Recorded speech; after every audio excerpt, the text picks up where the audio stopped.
नमस्कार, किसान तक में आपका स्वागत है। मैं हूं निर्मल यादव। किसान तक इलेक्शन कारवां आज पहुंच चुका है मध्य प्रदेश विधानसभा चुनाव में।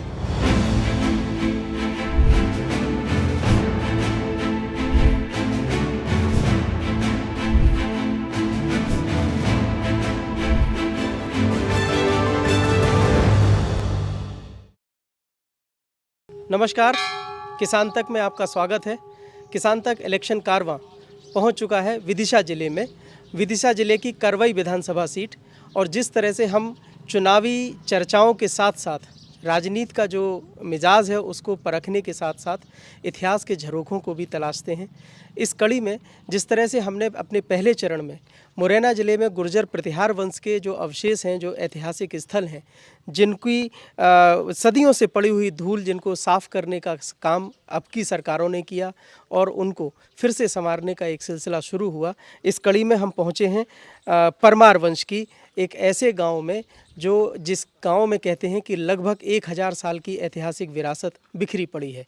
यह जो स्थान है, ये जो मॉन्यूमेंट है, ये भारतीय पुरातत्व सर्वेक्षण के द्वारा संरक्षित किया गया एक मंदिर है जो उदयपुर, ये गांव का नाम है। इस उदयपुर गांव को राजा उदय सिंह ने ही बसाया था और उनकी ये एक बहुत ही महत्वपूर्ण स्थली थी। इस जगह के इतिहास के बारे में बहुत ही रोचक इतिहास है। इसको कहते हैं इतिहासकार कि तुगलक का भी इस पर अटैक हुआ और यहाँ पर जो प्राचीन मंदिर हैं उनको तोड़ने का भी काम हुआ था और बहुत सारी चीज़ें यहाँ नष्ट भी की गई। हमारे साथ किसान तक की इस इलेक्शन कारवां में किसानों को जोड़ने का जो सिलसिला चल रहा है उसमें लेखक से किसान बने एक वरिष्ठ पत्रकार हमारे साथ हैं। क्या नाम है? नमस्कार, मैं विजय मनोहर तिवारी हूँ। विजय मनोहर जी, किसान तक में आपका स्वागत है। ये जो स्थान है इसका क्या महत्व है और इसका क्या ऐतिहासिक इम्पोर्टेंस है इसकी? ये 11वीं सदी का एक टेम्पल टाउन है और ये परमारों का इलाका था। परमार राजाओं का इलाका था जिनकी राजधानी धार थी। राजा भोज जिसके सबसे बड़े राजा के रूप में प्रसिद्ध हैं, भोपाल जिन्होंने बसाया। और ये 26 पीढ़ियों तक उन्होंने राज किया है, लगभग 350 वर्ष तक। वो 26 पीढ़ियों की जो वंशावली है परमारों की, उसमें राजा भोज 12वें नंबर पर आते हैं। राजा उदयादित्य 12वें नंबर पे आते हैं और उदयादित्य की ये सीट रही होगी। अपने पिता के समय में ट्रेनिंग की प्रोसेस में राज परिवारों के बच्चों को कुछ महत्वपूर्ण इलाकों में से उनको भेजा जाता था। तो ये उदयपुर उनके नाम से है, उदयादित्य के नाम से। और ये मंदिर 1080 एडी में, अभी इसके 943 साल पूरे हुए हैं 2023 में। ये 1080 एडी में यहाँ इंस्क्रिप्शन भी दिख रहा है, उदयपुर बगरू करके कुछ। ये अभी का है। पुराने इंस्क्रिप्शन करीब 40 इंस्क्रिप्शन मंदिर के अंदर हैं। पुराने 40 इंस्क्रिप्शन जो हैं वो मंदिर के अंदर हैं। और ये 1080 में बन के तैयार हुआ है। ये 1059 में बनना शुरू हुआ था। इसको 21 वर्ष लगे हैं पूरा बनने में। और ये स्थानीय पत्थर से ही बना हुआ है। उदयपुर का इलाका जो है वो सैंडस्टोन, हम जूते पहन के चल सकते हैं? सैंडस्टोन की माइंस के लिए ये बड़ा प्रसिद्ध है। ये पत्थर लोकल है, लोकल की खदानों से निकला हुआ है। और जहाँ भी पत्थर का उपलब्धता होती थी तो बुंदेलखंड में चंदेल, इस इलाके में परमार राजा मंदिर, ऐसे बड़े बड़े मेगा प्रोजेक्ट इस्तेमाल करते थे और उसमें ये पत्थर ही इस्तेमाल होता था। तो ये पूरी ऊंचाई में इस इलाके का एकमात्र मंदिर है जो बचा हुआ है। ये वास्तुकला के हिसाब से अगर देखा जाए तो बिल्कुल चंदेलकालीन स्थापत्य कला जो बहुत विश्व प्रसिद्ध है, खजुराहो के मंदिर जो लोग दुनिया में, ये बिल्कुल उसकी हूबहू प्रतिकृति लगती है। ये डिज़ाइन जो थे टेम्पल आर्किटेक्चर में, जब आप जाएंगे तो जिन आर्कियोलॉजिस्ट को लेके मैं यहाँ आया हूँ, टेम्पल आर्कियोलॉजिस्ट जिनको लेके मैं यहाँ आया हूँ, उन्होंने जो हमारा ज्ञानवर्धन किया है तो वो ये बताते हैं कि ये भूमिज शैली का मंदिर है। ये जो जिस स्टाइल में आप चंदेल राजाओं के मंदिर को और इसको कंपेयर कर रहे हैं, ये भूमिज शैली के मंदिर थे जो इस इलाके में 11वीं सेंचुरी में एक बड़े क्षेत्र में, बड़े भूभाग में लगातार बनाए गए हैं। तो ये उसी डिज़ाइन का एक मंदिर है। और इसकी डिज़ाइन में भी कई तरह के प्रयोग हैं, कुछ कुछ अंतर से। लेकिन ये इस इलाके का एकमात्र बचा हुआ मंदिर है। इस इलाके के सारे मंदिर टूटे हुए हैं या खंडित हैं। ये किस कालखंड में टूटे और क्या इसका इतिहास है? अब ये 1080 में पूरा बन के तैयार हुआ है। आप मेरे साथ आइए, मैं एक इंस्क्रिप्शन दिखाता हूँ आपको जो 1338 का है। मतलब इसके बनने के बाद आप उसकी गणना करिए, लगभग 250 वर्षों के बाद का। ये मोहम्मद बिन तुगलक का ये 1337 1338 की 2 प्लेट हैं, ये 3 लाइन की। और ये अरबी का शिलालेख है। इसको आप पूरा कवर करिए।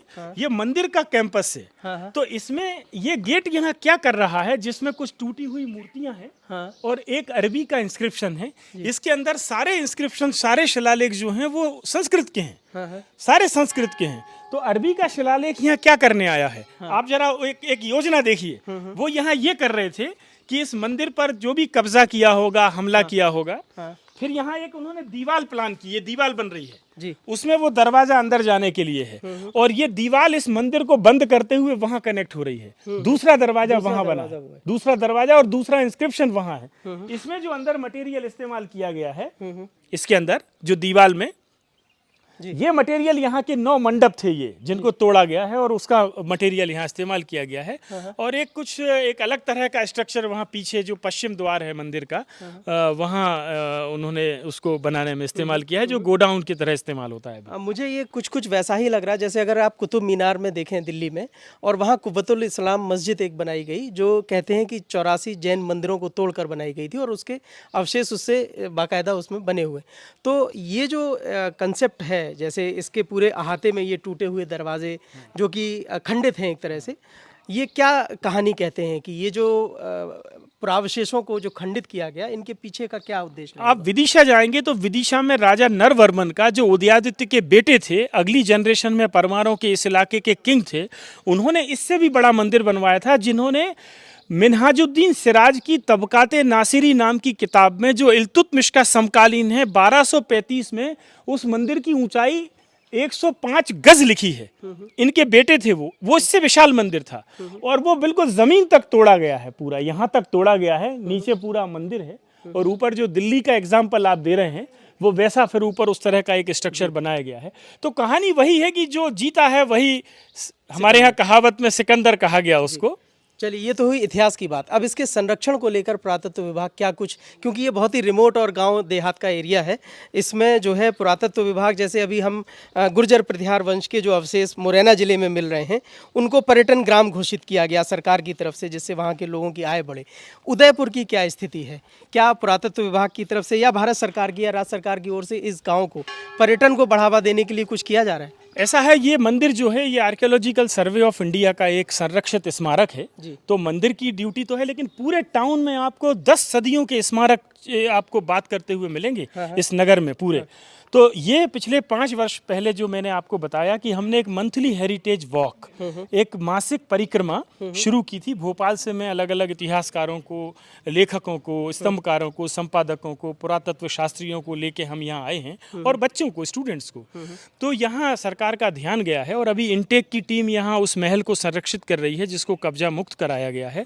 आपने देखा कि ये 6 फीट की सकरी गली थी इस मंदिर तक जाने की, लेकिन लोगों ने स्वेच्छा से वो सारा अपने कब्जे हटाए, और वो 30 फीट चौड़ा एक रोड बन गया। तो ये पिछले 5 सालों के परिवर्तन हैं, जो स्थानीय लोगों की जागरूकता और पहल की वजह से सामने आए। टूरिस्ट का फुटफॉल अगर देखा जाए तो कितना कुछ बढ़ा है इन सब कवायदों की वजह से आपने। और हाँ, इसके साथ साथ हम अपने दर्शकों को ये बताना चाहेंगे कि विजय मनोहर जी जो है मध्य प्रदेश के अभी तक सूचना आयुक्त थे, और हाल ही में 30 तारीख को वो सेवानिवृत्त हुए हैं।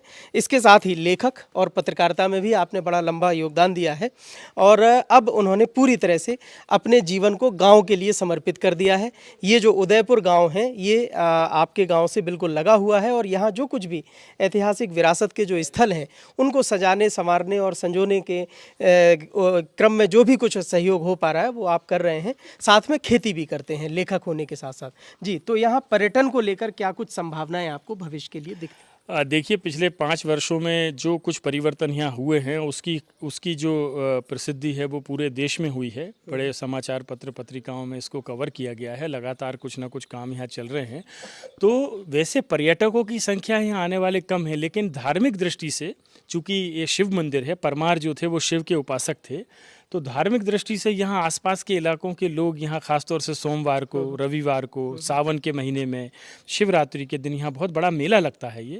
तो 5 सालों में वो बढ़ी है लोगों की संख्या यहाँ लगातार बढ़ी है और अभी ये यहाँ कई लोग कोशिश कर रहे हैं कि जो टूरिज़्म डिपार्टमेंट है वो कम से कम वहाँ यहाँ कुछ होम स्टे जैसी कुछ स्कीम लाए, क्योंकि रुकने वुकने की लोगों की बहुत अच्छी। ऑफिशियली इनको अभी पर्यटन ग्राम घोषित नहीं किया नहीं, उस तरह से अभी कुछ नहीं है, वो सब प्रोसेस में है, चल रहा है। मैं आपको एक इंस्क्रिप्शन दिखाऊं सबसे इसमें आपने एक मस्जिद का भी जिक्र किया था कि पीछे है। मैं उसका एक सबसे पुराना जो इंस्क्रिप्शन है जी वो मैं दिखाना चाहता हूँ, 1080 का।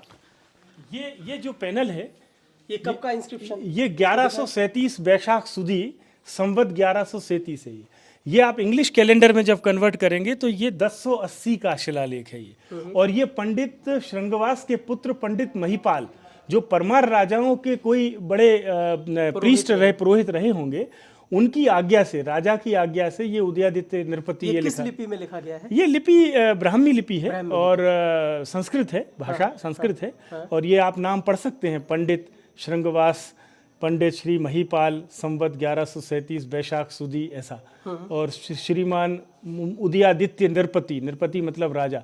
तो ये अलग अलग पत्थरों पर अलग अलग कालखंडों में कम से कम 300-400 साल के दरमियान इसके तीनों दरवाजों पर इस तरह से ये प्लेट्स लिखी गई हैं। जो भी आया, यात्रियों ने, राजाओं ने, स्थानीय सामंतों ने, परमारों के स्थानीय सामंतों ने, आपको देख जगह जगह मिलेंगे। ये गुर्जर प्रतिहार के बाद हुआ परमार।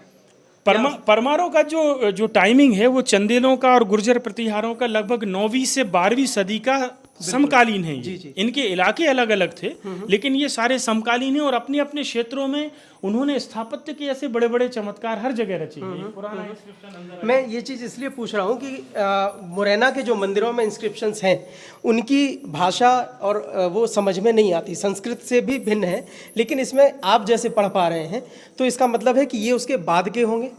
नहीं, ये उसी समय के है। ये जैसे मैंने कहा वो 1080 का है, 943 साल पुराना मंदिर है ये। और उसी समय का वो सबसे पुराना इंस्क्रिप्शन है। तो ये सारे शिलालेख लगभग पढ़ लिए गए हैं और आर्कियोलॉजिकल सर्वे ऑफ इंडिया के आर्काइव में आप जाएंगे तो आपको इनके हिंदी अनुवाद सबके मिल जाएंगे। मैंने अभी ASI के जो सीनियर आर्कियोलॉजिस्ट हैं PK मिश्रा साहब, मैं अभी दिल्ली में उनसे जाके मिला हूँ और मैंने उनसे ये निवेदन किया है कि यहाँ के जो 5-6 महत्वपूर्ण शिलालेख हैं उनका हिंदी और अंग्रेजी में अनुवाद करके बाहर डिस्प्ले होना चाहिए कि ये मंदिर क्या कहानी कह रहा है, किसने ये बनवाया था और क्यों बनवाया था, कैसे ये बना, कितने सालों में बना और बचा कैसे रह गया। यहाँ मोहम्मद बिन तुगलक का अटैक है, इसके बाद भी अगर ये बचा रह गया है तो यहाँ के स्थानीय संगठित समाज का कोई कहानी है उसमें छुपी हुई, उसका योगदान हो। तो हम मंदिर के गर्भगृह में हैं। आप गर्भगृह की तरफ जा रहे हैं जी। ये उदयेश्वर महादेव मंदिर, ये उदयेश्वर महादेव मंदिर शिलालेखों में है, लेकिन इसको नीलकंठेश्वर महादेव मंदिर के रूप में प्रतिमा मूर्ति दिख रही है, ये शिवलिंग है। ये उसी समय का शिवलिंग है। अच्छा, ये ओरिजिनली है? बिल्कुल उसी समय का है। इसको सिंधियाओं के समय, सिंधिया राजघराने ने यहाँ संरक्षण का एक बड़ा काम किया। आज से 100 साल पहले, आज़ादी के पहले, सिंधिया राजघराने की रियासत में ये इलाका आता था। तो उन्होंने पहला जो आर्कियोलॉजिकल संरक्षण है, पुरातात्विक संरक्षण है, वो उन्होंने किया था। ये जी, बहुत ही प्राचीन और पुराना मंदिर जिसको संरक्षित करके रखा गया, ये बहुत बड़ी बात है और हम सब के लिए, बल्कि आने वाली पीढ़ियों के लिए भी ये प्रेरणादायी है कि इसको किस तरह से आगे और ज़्यादा संरक्षण मिले, ज़्यादा से ज़्यादा इसको मेंटेन किया जाए। इसके अलावा इस गांव में पर्यटन की संभावनाओं को देखते हुए जो विकल्प तलाशे जा सकते हैं जिससे लोगों की आय भी बढ़े, लोगों का जीवन स्तर सुधरे, इसके लिए भी सरकार से अपेक्षाएँ और उम्मीद की जा सकती है। किसान तक के लिए उदयपुर गाँव से निर्मल यादव। अगर ये वीडियो आपको पसंद आया है तो इसे लाइक ज़रूर करें। अगर चैनल अभी तक सब्सक्राइब नहीं किया है तो कर लें और नोटिफिकेशन पाने के लिए बेल आइकन भी दबा दें। नमस्कार, किसान तक में आपका स्वागत है। मैं हूं निर्मल यादव। किसान तक इलेक्शन कारवां आज पहुंच चुका है मध्य प्रदेश विधानसभा चुनाव में।